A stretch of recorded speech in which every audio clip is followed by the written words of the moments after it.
Hey guys, Luetin and LvLcap here today, and we're going to be talking about class balance, kit building, that kind of thing. So, Luetin, this was kind of a subject that was closer to you for a while. You've been sort of interested in it. Why don't you start us off? Okay. Well, we were talking a bit about kit building, class balances, preferences, the kind of kit that you like to use, and that kind of thing. And for me, I don't know, from all the games of Battlefield that I've played, I've had slightly different views on how to run and what kit you go with.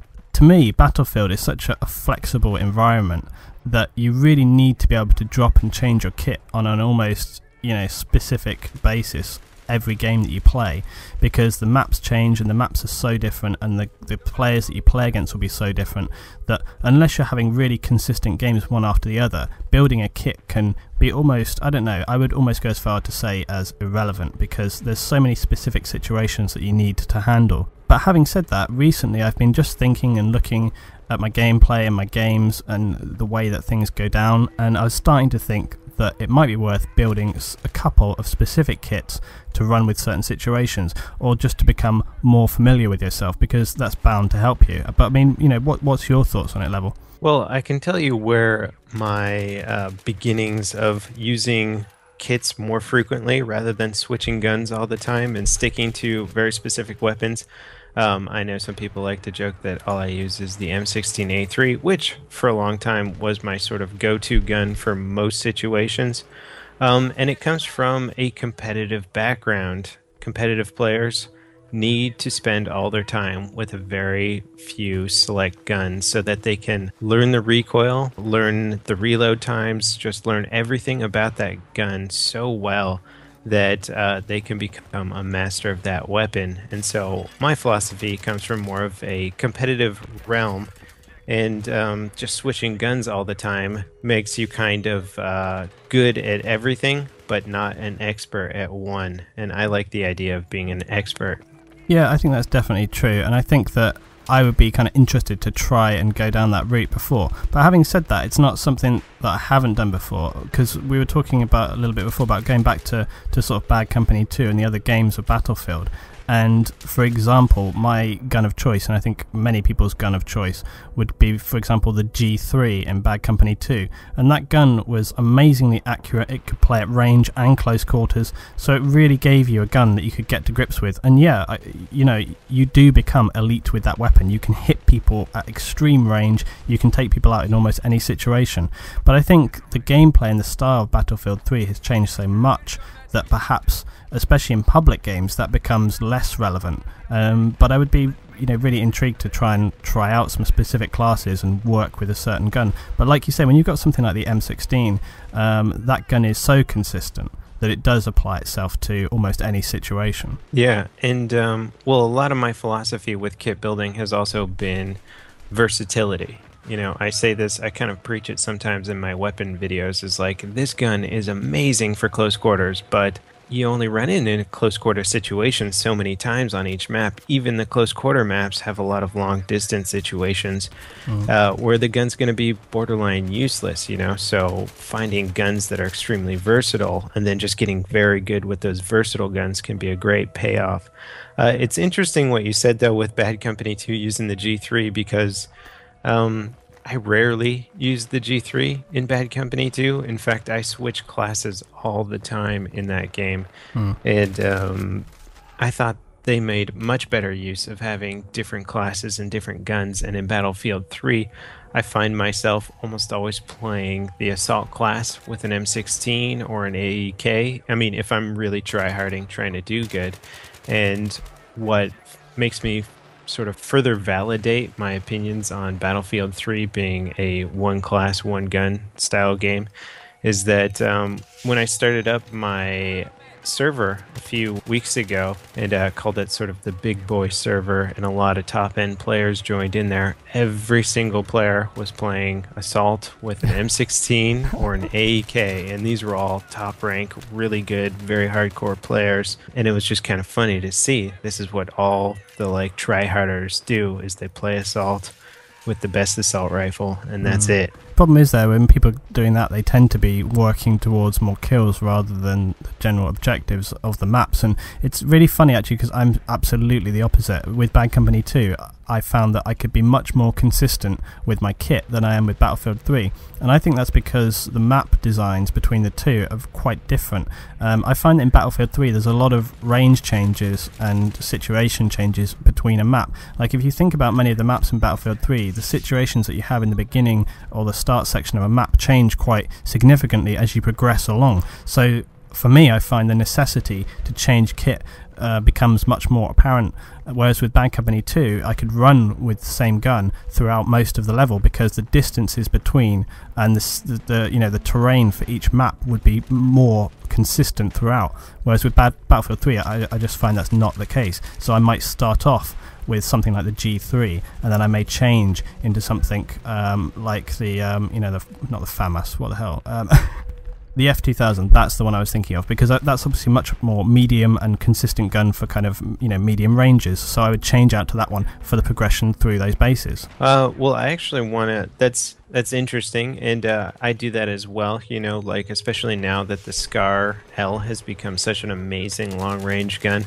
I'll use it in more open areas, and then when I get in close quarters, I'll use something, like the F2000 or the AEK.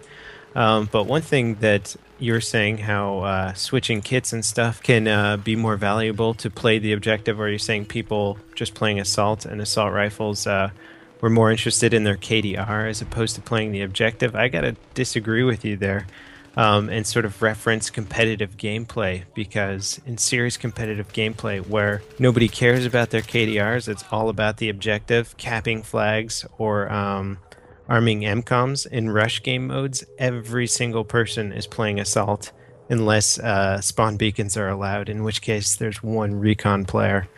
And none of the other classes are used because defibrillators and med packs are like above and beyond anything I think any of the other kits offer, and that's something that's interesting and different from Bad Company 2 in balance terms, I think, because the class with some arguably the best assault rifles was the assault class in Bad Company 2, but they could not revive. They could distribute ammo.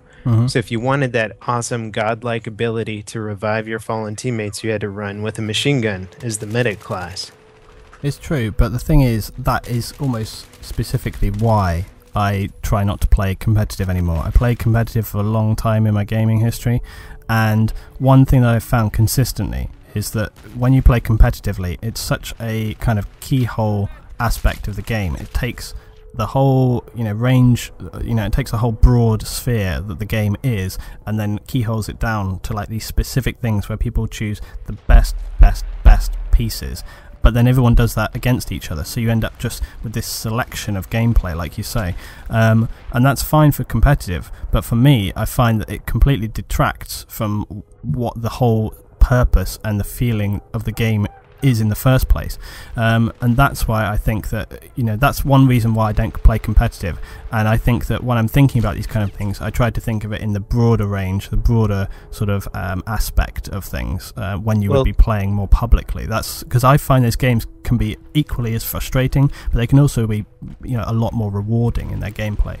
Well, you could argue that potentially the game design, lack of forethought with the game design leads to that, because you can take here's a pretty big leap, but if you've ever seen competitive StarCraft matches, players in that use a huge variety of units and skills and tactics to win matches. There's a big diversity of stuff going on in there, as opposed to just using the same tactics over and over and over again, because the game's been balanced really well. And I feel like potentially if the classes were balanced a little bit better in Battlefield 3, they gave people a bigger reason, then competitive players would start using more classes. And frankly, whether you're competitive or not, there's just so many people out there that want to do as good as they possibly can, and so they're going to use whatever gun they feel like they can do the best with. It just doesn't seem like playing like a support class is necessarily going to favor you all that much, or playing recon is necessarily going to favor you all that much. I mean, when it comes down to it, hardcore skill and doing the best you can, it seems to really favor the assault class. You get so many points for healing people, you get tons of points for reviving, and you've got potentially one of the most versatile and best guns in the game at your disposal. It's true, but I think it totally depends on your philosophy and like how what you're looking to get out of the game itself. And if you're the kind of player where that's the kind of thing you're looking for, if you're looking to be top of the scoreboard all the time, and you're looking to get those kills and you're looking to get the points and so on, then obviously those things are going to favour. But not everybody plays for those reasons, and for me especially, it's not something that I really look to in terms of games. And it's kind of on par with what we've said in previous videos, where you can look at it from a stat point of view. Some people obviously are much more interested in that than others. I would say this is on a kind of a similar par. And a lot of people have said things like, well, people only use the engineer class a lot and it's overpowered and it gives you everything you need and stuff like this. I think there's easily counter ways of looking at this. So whilst I totally agree and I understand what you're saying with the assault class and what it gives you there, I just think that it's not the be-all and end-all. And I don't know, for me personally, it's not how I would look to play the game, and it's not how I don't know, I think it kind of slightly cheapens the game. Actually, that's what I really feel. I'm not saying that I'm glad that the assault class is so good. Personally, I really like kit switching. I think I've had a much more fun time in Bad Company too, because there's so many situations where I was like, you know what, a sniper would be perfect for here. I can drop in some artillery strikes, I can cover my team with the sniper rifle, I can throw motion sensors, all that kind of stuff, because there's guys held up in buildings. This class is going to be perfect for this situation.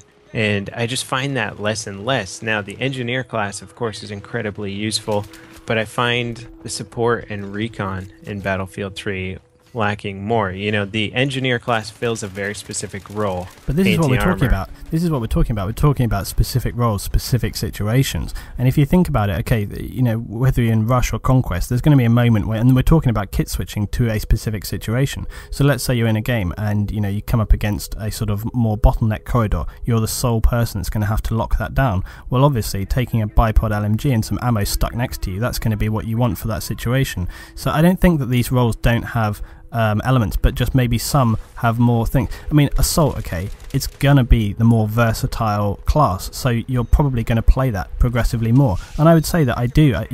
If I think about if I'm playing that assaulting role, then I'm probably going to take the assault class more because it gives you more versatility to use.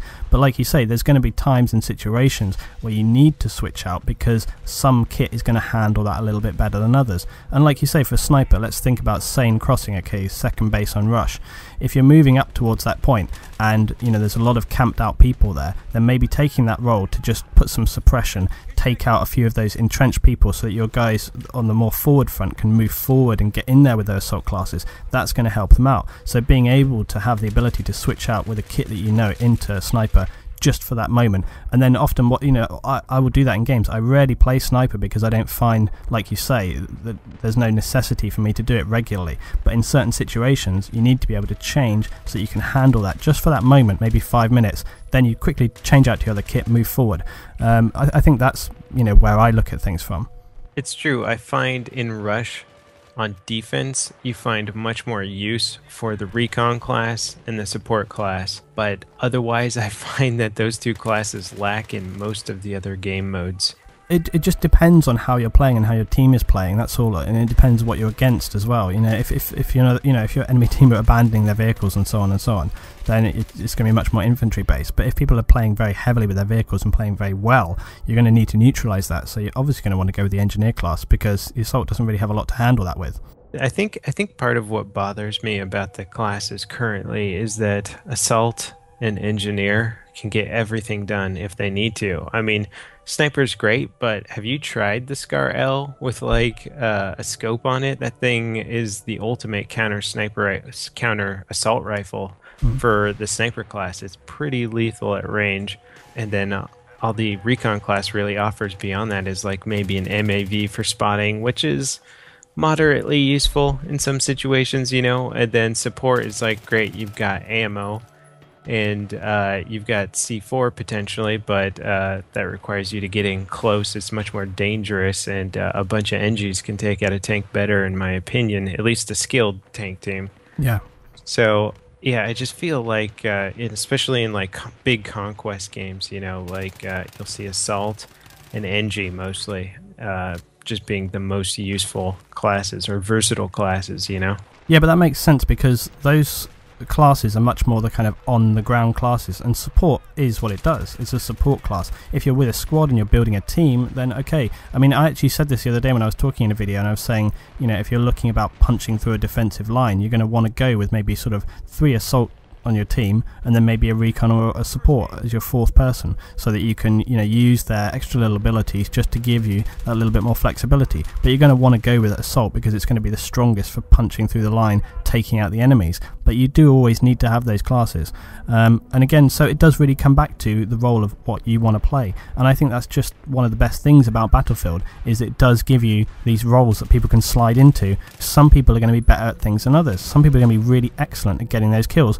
but some people are not, and so they can fall into those roles, which still allow them to give their team benefit, but not, you know, falling out at the same time. Do you remember in Bad Company 2, like the ability that the support, well, I call it support, it was the medic class and the assault class. Now, for those of you guys out there listening who haven't played Bad Company 2, the medics in Bad Company 2 had defibrillators, they had med packs, and they had machine guns. Now, machine guns were awesome in terms of ammo count, but they weren't exactly going to outplay an assault rifle in terms of accuracy or quick killing ability. And the assault class had the assault rifles, so they had an extremely versatile and useful weapon, but they could only distribute ammo. And I saw a much bigger range of classes in Bad Company 2, I think, because of just this dynamic right here between those classes. Because if you wanted to be the ultimate combatant, you would go play the assault class, but you could not revive your teammates.